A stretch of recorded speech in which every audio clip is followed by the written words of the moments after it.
In this problem, we're asked to consider the function x squared minus 2x plus 3, and in letter A, we're asked to find the derivative. Okay, so using a combination of the power rule, constant rule, and sum/addition rule, we start by taking x squared, and we, by the power rule, bring the exponent of 2 down, subtract 1. In the next term, we have 2 times x to the first power, so we bring the 1 down and we subtract 1. So that doesn't really change the fact that it'll be negative 2 here. Derivative of a constant is 0. And so what we have is 2x to the first power minus 2x to the 0 power, and that's simply 2x minus 2. In part B, we're asked to find f prime of 2. So in other words, plug in 2 into the prime function, which is 2 times 2 minus 2, and that gives us, well, that's 4 minus 2, which is 2. So what does this mean? This means that the rate of change, the instantaneous rate of change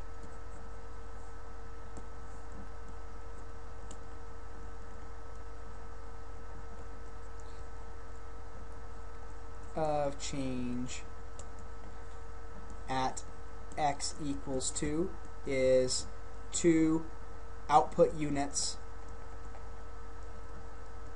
per input unit.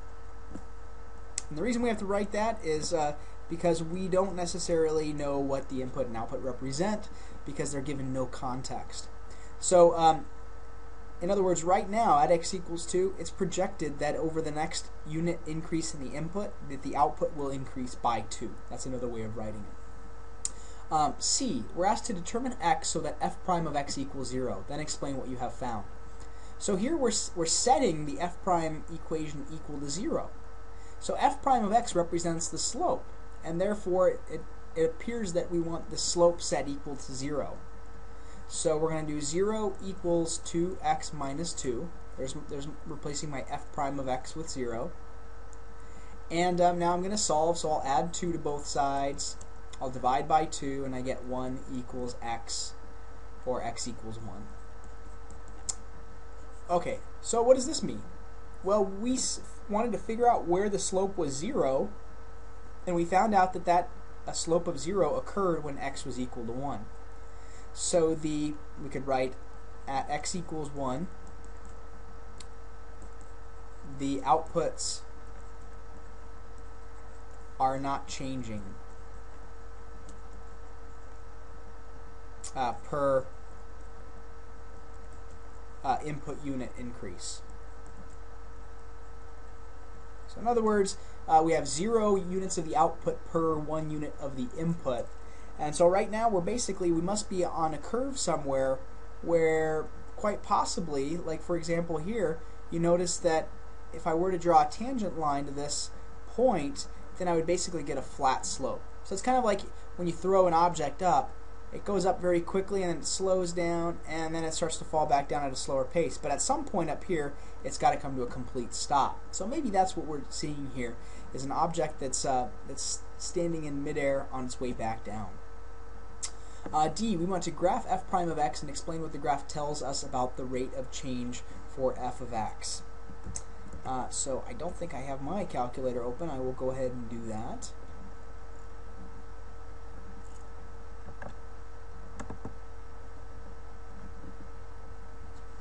And the beauty of being able to graph a derivative function is that we get to take a look at all the rates of change at once, as opposed to just looking at one particular input value.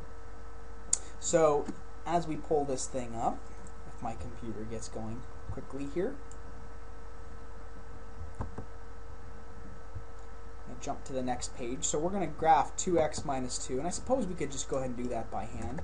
Let me see if we're... Nope, not up yet. So I'll just go ahead and do it by hand. So we want to graph f prime of... Oh, there it goes. We're going to graph 2x minus 2. And I'm just going to do a standard zoom on my window, zoom 6. And there it is.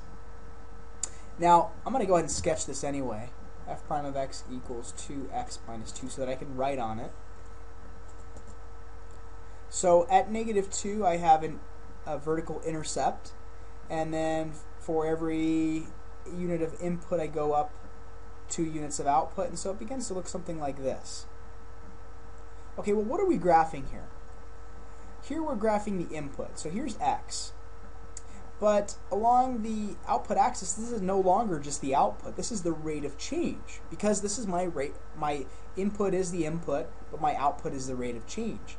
So this is basically change in output over change in input. Okay, well, what's happening here? My change in output over my change in input. In other words, my slope is positive along all values basically above this point right here. So I have a positive. This indicates that when x is this quantity, my slope is whatever this quantity is right here. So we're measuring the slope on our y-axis, our vertical axis now. Now what's happening to this slope? It appears that as we increase x, the slope is actually bigger and bigger because the output value is higher along the vertical axis. Here it looks like we have a point where the slope is completely 0. And that appears to be where x equals 1. So what happens to the left of x equals 1? Well, notice that all the points are below the horizontal axis. And so, for example, at this value of x, we have a negative slope. As we go farther and farther over, we have more and more negative slopes. So this might be a little bit more obvious if we take a look at the parent function, x squared minus 2x plus 3. So let me do that. I'm going to plug these in together. X squared minus 2x plus 3. So the parabola is going to be the actual function, and then the line was the parent function, the slope function. So we can tell that according to our sketch that the slopes are in fact positive after x equals 1. In fact, the slopes get bigger and bigger and bigger and bigger as you travel farther to the right of x equals 1. Now, right at x equals 1, well, actually, I think over here we sketched it as a peak this way, but it actually is the lowest dipping point.